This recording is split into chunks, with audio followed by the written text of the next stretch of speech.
Happy Monday, everybody. It is the Prop Queen Pod. I just found out that our guest is not feeling so great today. So we might have a mini pod today. So, okay.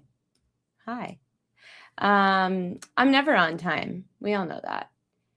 Thank you for the happy birthday to Papa Marty. The Knicks are still ass. Yes, that's true, Sean Michael.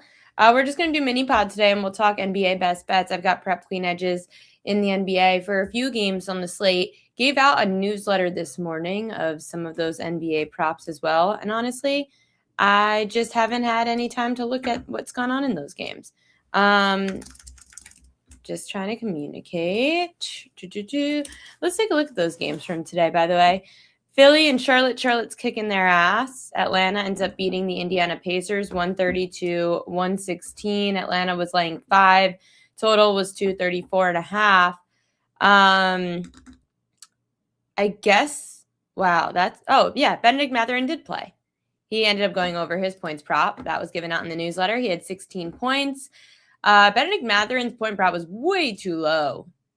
He's done really well on the road this year, actually. He came off the bench, played only 25 minutes because of his thumb injury, but still had 16 points. And I think that prop was like 10 or 11.5. What else stood out to me in that game today? Jalen Johnson, I said under 7.5 assists. He had 6, so that cashed.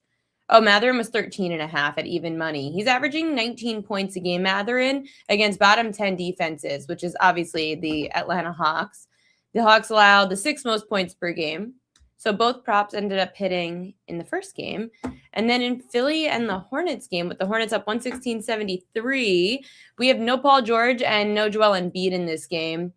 I said LaMelo over rebounds plus assists at 12.5. He's currently at 10. LaMelo over 4.5 assists. Rebounds. He only had 2. LaMelo over 7.5 assists went over. He had 8. Miles Bridges over 3.5 assists. He's currently at 3.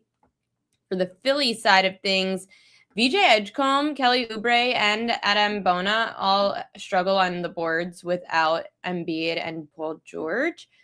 Edgecombe had 6 rebounds, so he went over 4.5. But Kelly Oubre went under. He's at 2 right now.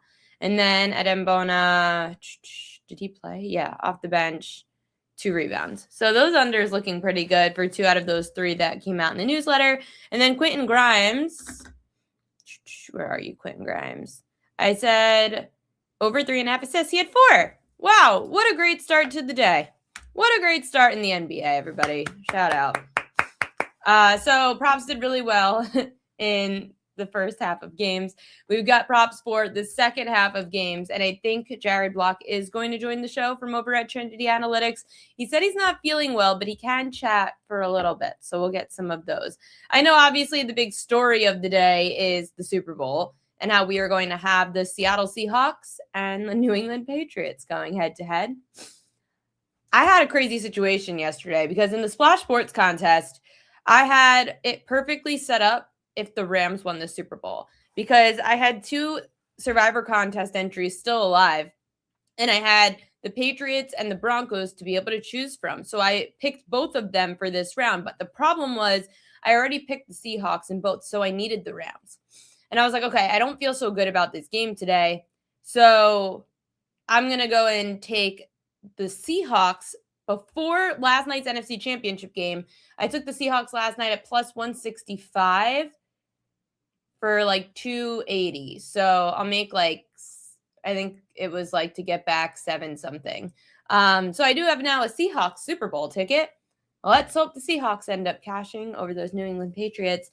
I can't believe the Patriots are in. That AFC, terrible. Terrible. No, it's okay, Craig Abel, because I have a Seahawks ticket now. Because it was like a kind of hedge-ish just to kind of protect myself. So now I'm a big Seahawks fan. Let's go, McDonald.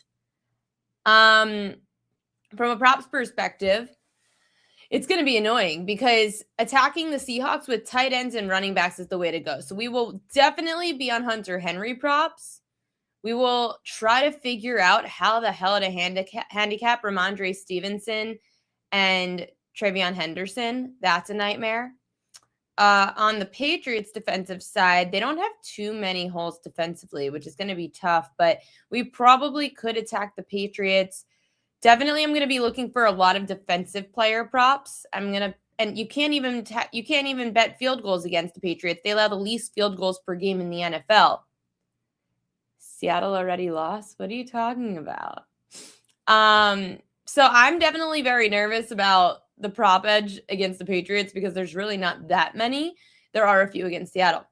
However, defensive player props is where it's at. Yesterday, we had Alex Singleton for Denver, over 8.5 total tackles. He flew over that. That's the way we attack the Super Bowl, is defensive props and special teams props. So I'm very excited to dive into those markets. Then, of course, there's always those crazy Super Bowl markets, like are they going to return the opening kickoff, or what were some of the other interesting ones? Obviously, there's the coin toss, but we don't need to talk about that. There were some other really interesting, the Gatorade color. That one also comes down to a science. But yeah, I think like the one about Mid-Major Matt talks a lot every year about the stats with the opening kickoff, over under punts in a game. So those markets are always really fun.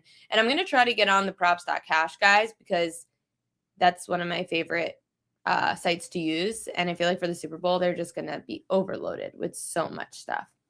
Octopus. What is octopus? The other thing that stood out to me yesterday, so pregame, before the NFC Championship game, I found it interesting that when the lines came out for the hypotheticals, that the Seahawks and Rams were both hypothetically -3.5 against the Pats. I felt that was unfair because the Seahawks were laying 2.5 against the Rams. And I know that's home field versus a neutral site, so fine. But I did feel the Seahawks would have been 1 point better. And that's why you did end up seeing, as soon as the Seahawks won last night, that hypothetical went right to 4.5. I even have seen some 5.5s. It's taking everything in my power to not bet the Pats plus 5.5. I'm going to try to see if we could catch a 6, but I doubt it. I think it's going to fluctuate between those awkward numbers of 4 and 5. Kelly and I will be in Super Bowl Radio Row. We are going for Splash Sports. Shout out to Splash Sports. They've got some good contests coming up.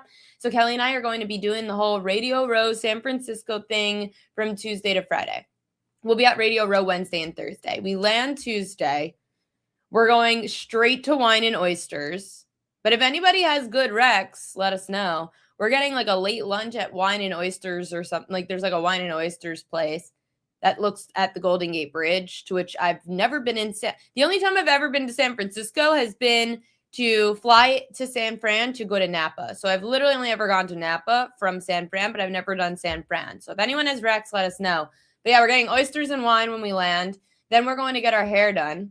Then we check into the hotel. Then we're getting dinner. Then we'll get a good night's sleep. Then Wednesday, we are up bright and early doing Radio Row, Wednesday and Thursday. And I'll actually be doing the Ringer sports gambling contest from Radio Row as well, which should be really fun. Radio Row is so fun, guys. And I'm going to try to do as best I can for all the content because it's a really cool experience that there's just so many people walking around this giant convention center. You never know who you're going to see. I interviewed like Adrian Peterson when I was there a couple years ago. I got to interview, oh my gosh, who else? Gosh, there's so many. Antonio Gates, I got to interview. That was really cool. The crazy part is that when I went to Radio Row 2 years ago in Vegas was right when the Ravens lost. So there were no Ravens in attendance. Now I'm curious. I'm going to see some Ravens in attendance too. That would be pretty cool. But yeah, it's a who's who. You just never know who's going to be walking around on Radio Row. And of course, just like I've done all playoffs, I'm going to have a huge Prop Queen guide for all subscribers. So if you subscribe to the PropQueen.com newsletter, there's going to be a massive Prop Queen guide. I might have to separate it, though, into offensive versus defensive and unique markets, because the defensive markets and the unique markets probably aren't going to come out as quickly as already the offensive player props did. I've already looked. I screenshotted every offensive player prop last night. So when you get the Prop Queen guide, and we will go through it as the week goes on, I'm going to have every number that came out on Sunday and comparing it to how it's all moved as we approach the end of this week, the end of next week. The line moves last year really mattered. Last year, there were some props that moved 10 to 15 yards since the open. If you like something, you got to get in now. I'm going to attack it tonight because what else do I have to do with my life except drink some wine and handicap the freaking Super Bowl 2 weeks from now? Because there's nothing else that gets me more angry than having to talk about the same game and the same props for 2 weeks. This is actually the 2 weeks of the year I hate. I love the Super Bowl. I'm excited that next week, at least, I'll be in San Fran, so it's a change of scenery. I, as a media person, and most media feels the same, by the time that we hit next Tuesday, we're going to be so sick of this stupid Super Bowl by then. It's the same story over and over again for 2 weeks. Way too long of a layoff. My favorite wine? Oh, Craig Abel. Depends. If I'm just chilling at home, for the most part, I usually go with a Sauvignon Blanc, like a cheap Kim Crawford, or the Pinot Grigio Santa Margarita is very good. Kelly gets mad at me and would like to smash those white wine bottles on my head because she thinks that I am cheap. But then if I'm drinking a nice red, here's the problem. I could go a little cheap on white, but I can't go cheap on red. You cannot be cheap on red. So on reds, I have a good cab, but they have to be good. My Italian ones, the ones from Italy, so good. Cantina Vesuvio, oof. When Kelly and I got those wines, they were inexpensive and so damn good from Italy. Marley, how's she handling the weather? She's doing great. She had a great time out there this morning in the snow, but it's cold. Yes, EC Money, we're going to Super Bowl Radio Row, Kelly and I, but we will not be at the actual game. We will be leaving on Friday. I'm throwing my own personal Super Bowl party because it's easier with Marley to just not have to worry about leaving somewhere and going to walk her and coming back. I could just host everyone here and have some less expensive booze. Let's bring on our guest, Jared Block from Trinity Analytics, Props.cash, joining the show. Hey, I know that you're not feeling so great. I don't know if it's just a hangover from yesterday or if you're really under the weather, but thanks for being here. I am actually really under the weather. You'll hear it in my voice what's as I wrong? go along. I rarely ever get sick, so it's just a sore throat thing. But My friends and I were saying that actually this is the week to get sick because you don't want to be sick next week. This week's so boring. Yeah, NBA getting blowouts the last 24 hours doesn't help anything either. Right now, the Hornets are currently beating the 76ers by 42. It's crazy. I mean, I know that there's no Paul George or Joel Embiid in that Sixers game, but still, the Hornets are absolutely crushing it. But props did pretty good this afternoon slate for this weird weather slate. But we've got props for tonight that I definitely want to get to because we've got some pretty close spreads outside of the late games that were a little hard to cap.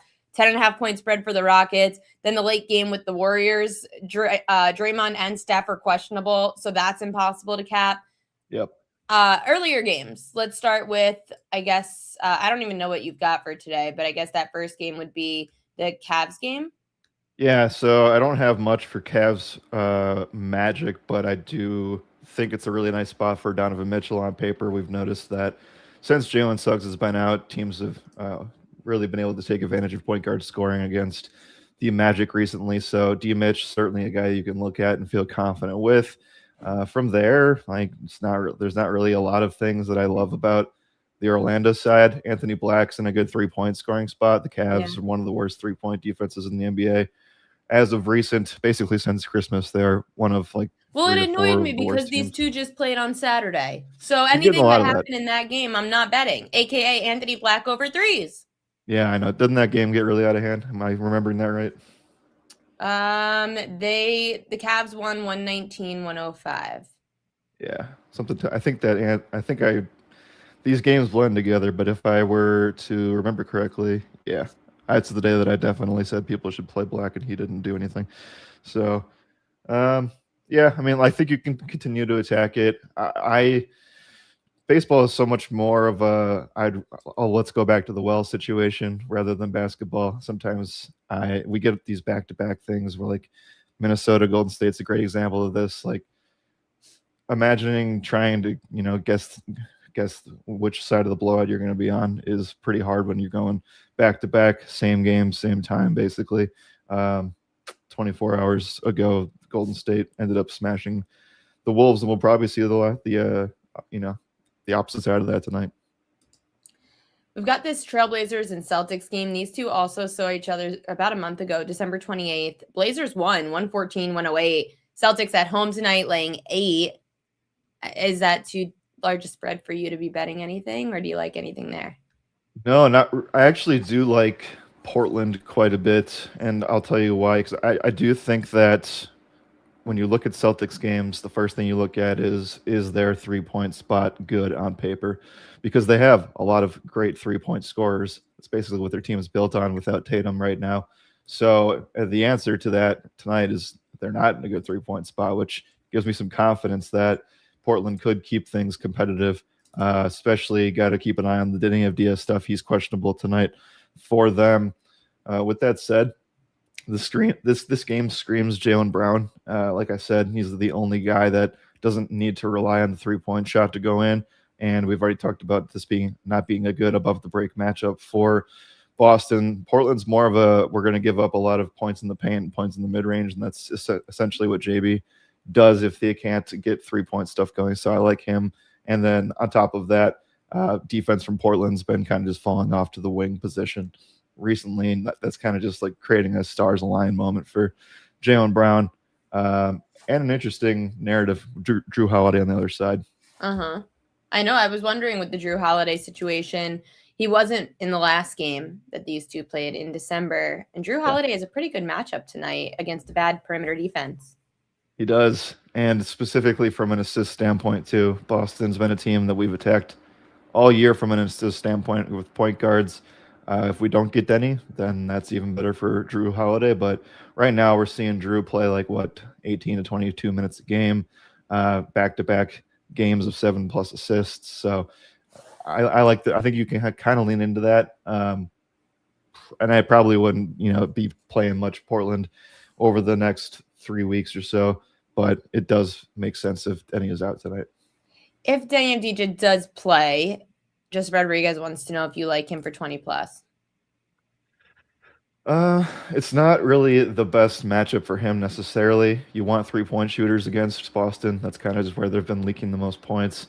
And that would lean more into like a Toumani Camara or maybe even a Caleb Love, who I like a lot in this matchup. Wouldn't be looking for Denny outside of maybe like rebounds plus assists. And then he also asked Ant-Man overs. Yeah, I mean, look, he's been one of the hottest scorers in the league over the last 10 days and just putting up monster numbers, went ballistic in the spot last night. It's just tough to trust because he's the first one to sit in a situation where I don't know if Steph and Draymond are playing the second leg of a back-to-back. So, yes, if I think this is one where like it's still tough for me, and I know for you too, because we try to give these plays out 4 or 5 hours ahead of time, try to get the good numbers, and we just don't have any news on this. And this game was 9:30 Eastern. Yeah, so, ridiculous. You're not going to find that newsletter, news. And I was like, screw you guys. I'm not including your game. Sorry. Yeah, I would say, I guess my only advice, because I do like the ant spot. They're giving up a lot of. It's not really a 3-point spot against Golden State, but it is a spot where they just don't have the capable defender without Jimmy Butler now. And I think that Ant can just go ballistic in this matchup.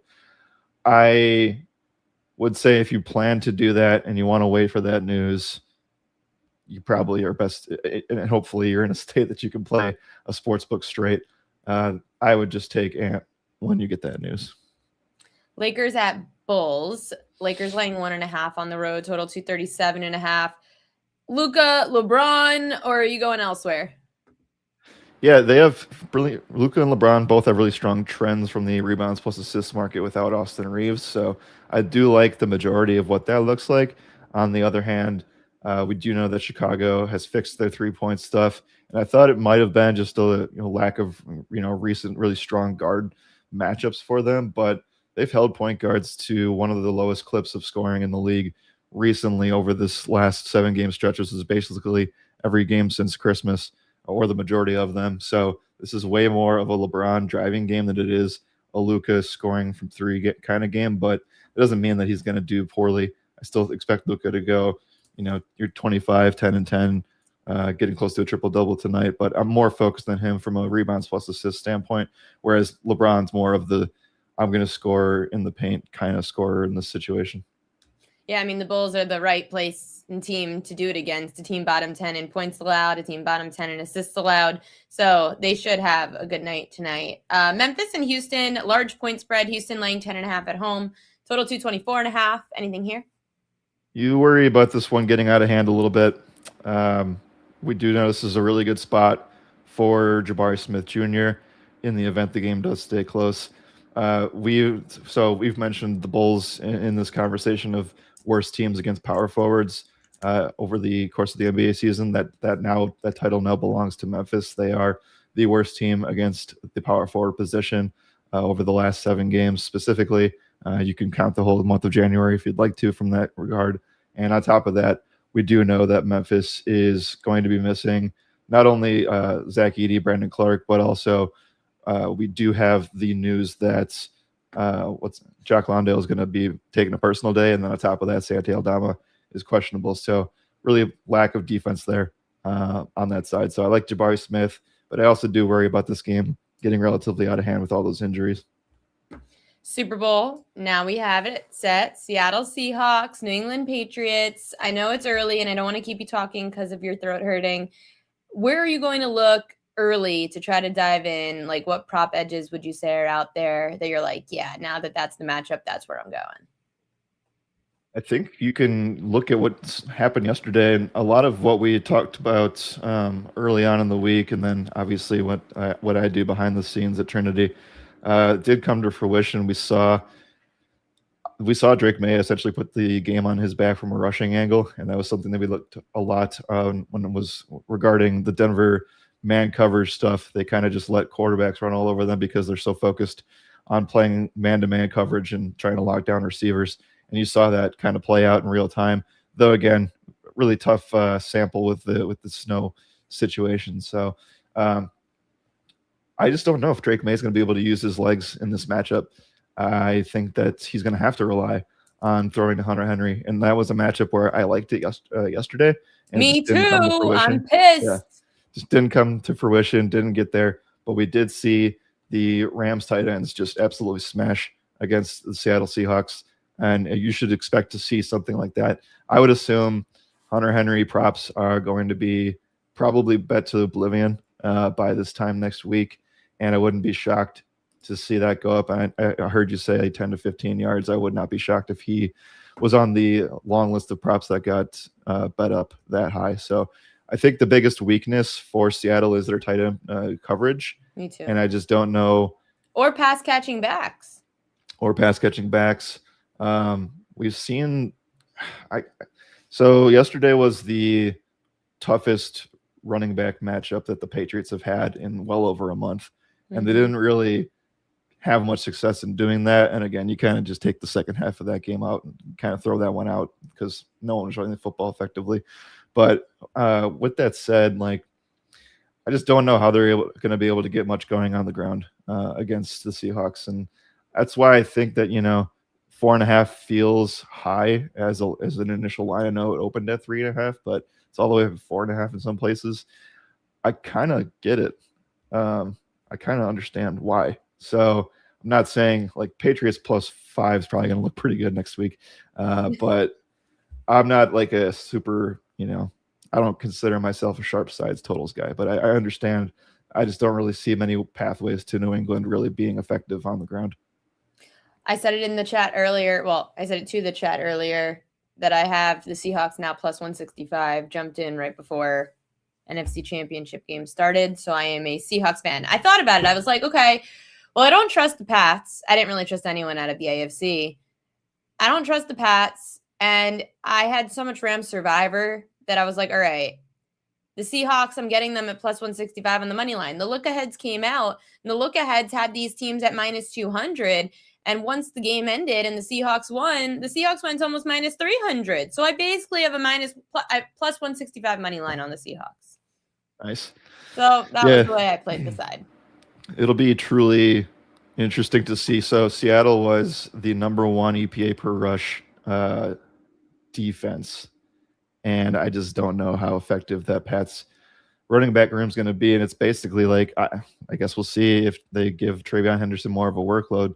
If Ramondre can't get things going, with this whole postseason has been all Ramondre, and Henderson has just been a non-factor. So I guess we'll see how that goes. And on the other side, like this is like this Super Bowl is going to be a game of defense, and I know nobody wants to root for defensive play, but I'd be looking at a heavy undercall, because I do think that the public will react to that what they saw last night, which was a shootout and a deserved one.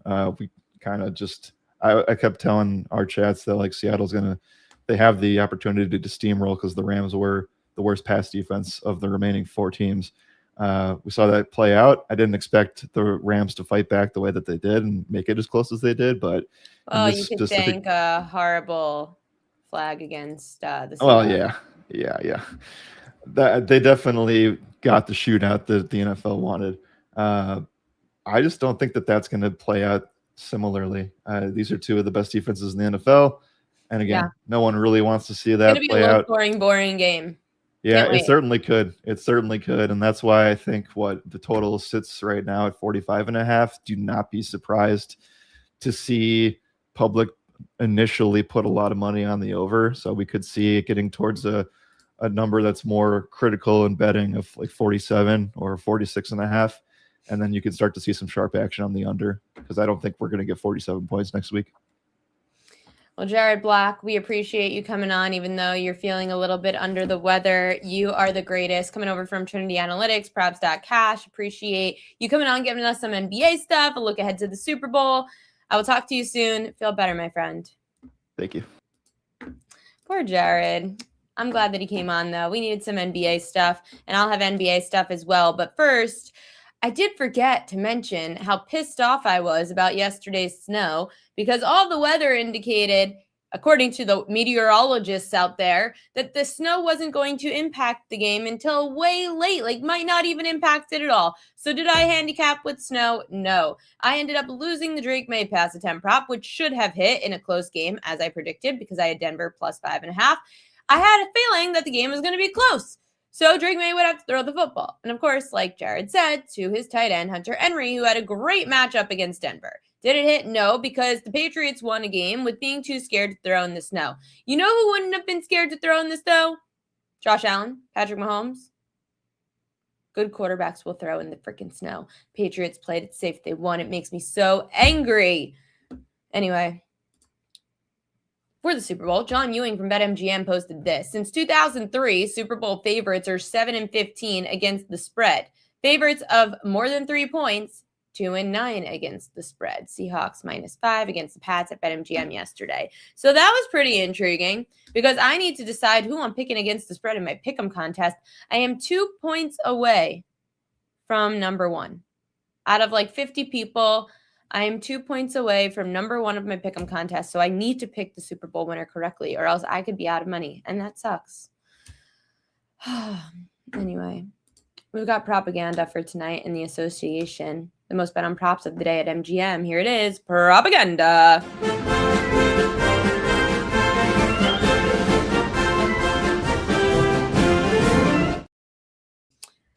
I'm going to just tweet out prop queen edges in the NBA on now. Okay. Here are the most bet on props of the day over at BetMGM. Donovan Mitchell over points, Kamara under 2.5 threes. Amen Thompson under rebounds, Jalen Wells under threes, and Thompson over PRA. So if you like to fade the public, that is how you can do it. You could fade any of those. Public did okay yesterday, though, in the NFL, so we'll see. But I've got my prop queen edges of the day.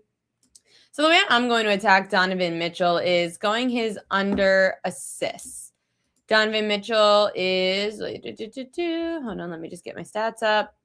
So no Darius Garland. But again, these 2 teams just played on Saturday in Orlando. And you know that whenever something happens in game 1, I don't like to bet it again in game 2. So when the Cavs won 119-105 last game, Donovan Mitchell had 9 assists on Saturday. Prop 6.5. Well, he's only averaging 5 assists per game at home without Darius Garland this year, going under in 70% of games. Orlando allows the 8th least assists per game as well, with Donovan Mitchell going over in the last game against a team that doesn't really allow a lot of assists. I'm going to go Donovan Mitchell under 6.5 assists. An underrated play, Orlando small forward Tristan da Silva over 6.5 points. He only played 20 minutes Saturday, but had 0 points. And if you don't play a certain player a certain way in game 1, then usually you're going to change up the roles in game 2. Prior to the last 2 games, Da Silva is averaging 8 points a game on the road, and he went over in 3 straight, 7, 13, and 14 points. So 3 of the last 5 went over 6.5 points, Da Silva, without Franz Wagner. Cleveland allows the 10th most points per game. Believe it or not, in the last 10 games, small forwards have gone over their points prop 60% of the time. And to Jared Black's point, yes, it is a great matchup for threes. Anthony Black, Desmond Bane. The problem is they both had good 3-point shooting performances on Saturday. So I will not be betting that again. Portland at Boston. Boston laying 8. Injuries. Jenny Avdija is questionable with a back injury. And then both the Boston centers are questionable with an illness. These teams played on December 28th in Portland. The Blazers won 114-108. I really did want to like Derek White because Portland's not only allowing the 9th most points per game, overall, small forwards are hitting at a 57% clip over their points prop. But unfortunately, Derek White's props are like a point too high. He's averaging about 16 points a game against bottom 10 defenses. His prop was 17.5, so no Derek White for me. On the Portland side, I like a lot of props. Shaedon Sharpe under 22.5 points. He's only averaging 18 to 19 points a game this year against top 10 defenses. He also just went under. He just had a big game last game against Boston, and he's got under his points prop on the road in 58% of games. The Celtics allow the 3rd least points per game, with guards about 70% of the time going under their prop against the Celtics. Shaedon Sharpe had a good game last time. That doesn't happen much against Boston. This number is already too high, so we're going under on Shaedon Sharpe. Same thing goes for Donovan Clingan, who had a massive rebounding performance in the last game, 18 rebounds against Boston in December. This prop's 11.5. He's averaging about 10 rebounds a game against teams top 10 in rebounds allowed. The Celtics, they allow the 7th least rebounds per game. 79% of centers have gone under their rebound prop in the last 10 against Boston. So Clingan under 11.5 rebounds, that's not going to happen again with like that 18-point performance. No, thank you. Not happening. Sorry, just got a weird text. You guys, nothing of DJ. Drew Holiday, great matchup for him. He's getting a terrible perimeter defense. The Celtics allow the 6th most threes per game. Drew Holiday over 1.5 threes or over 11.5 points. Holiday this year in 6 matchups against bottom 10 perimeter defenses, averaging 3 threes a game and just between overall 18 points a game, but 21 points on the road. So you go over points, you go over his threes. I know his playing time hasn't been as much, but it's only a 1.5 3-point prop, which is pretty good. It's pretty juiced though, minus 145. So you could just go over on his points. Going between Luka and LeBron, these were the different, Holiday revenge on old team. I like Holiday. Luka and LeBron, here's how we're going to differentiate those two. They're up against the bad defense, the Bulls. They're bottom 10 in points allowed, bottom 10 in rebounds allowed. Luka over points, over assists, over PRA, or over points and rebounds. So against bottom 10 defenses, Luka's averaging 35 points a game, 37.5 on the road, averaging 10 assists against bottom 10 defenses. On the road with LeBron, Luka's gone over his PRA 70% of the time, his points and rebounds 60% of the time, his rebounds 60% of the time, and rebounds and assists 60% of the time. The problem is that Luka's rebound number is too high for me based on how he does against bottom 10 defenses. Normally it's his points and assists that pick up. So if you combine all of the different things of how he does with LeBron and all the bottom 10 defensive stats, points and you could combine the points and rebounds at least because the points should make up for it. But it's weird. With LeBron on the road this year, Luka's only gone over his points prop 30% of the time. So it's got to be combined with something. PRA stood out the most to me because he's averaging PRA. He's actually PRA is the one I probably like the best for Luka, even though it's really freaking high, 49.5. But he's averaging 55 PRA on the road against bottom 10 defenses this year. So as for LeBron, you could look at over points, you could look at over assists, you could look at over points and assists, because his points and assists, it's only hit 50% of the time, but his points is actually hit 60% of the time with Luka on the road.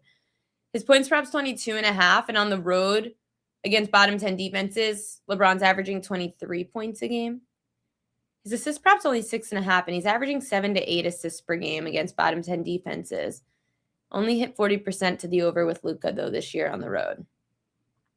But the Bulls, they've actually allowed 57% of small forwards to go over their points prop against Chicago this year. 69% of power forwards and 56% of point guards went over their assist prop this year in the last 10 against the Bulls. So take with that what you may for separating those two between Luka and LeBron. That's all I've got for you guys today, actually. My royal locks of the day are probably the Portland ones. I'll get two. Best bets. Royal locks.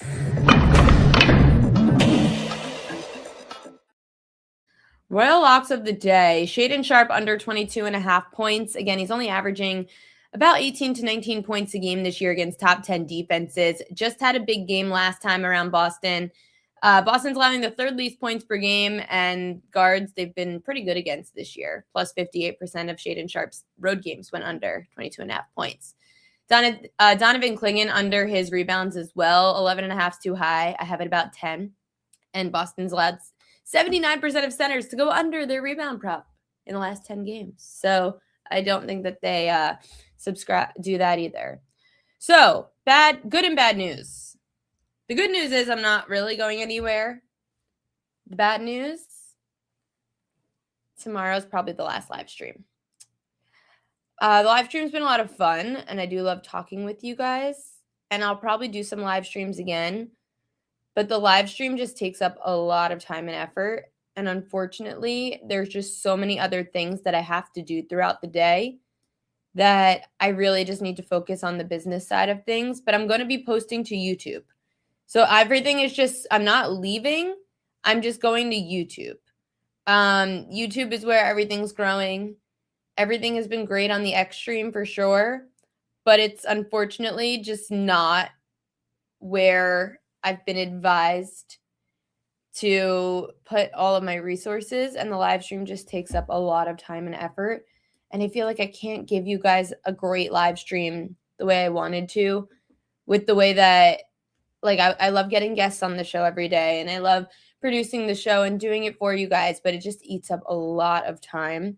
So I think everything just has to go to YouTube for now. And then when things start growing more at the YouTube channel and at thepropqueen.com, then I will definitely try to do live again. But I just need more. The truth is I need more help to put all this together and grow everything else. But unfortunately, I just don't have all the resources just yet. Can you just cut it to 30 minutes every other day?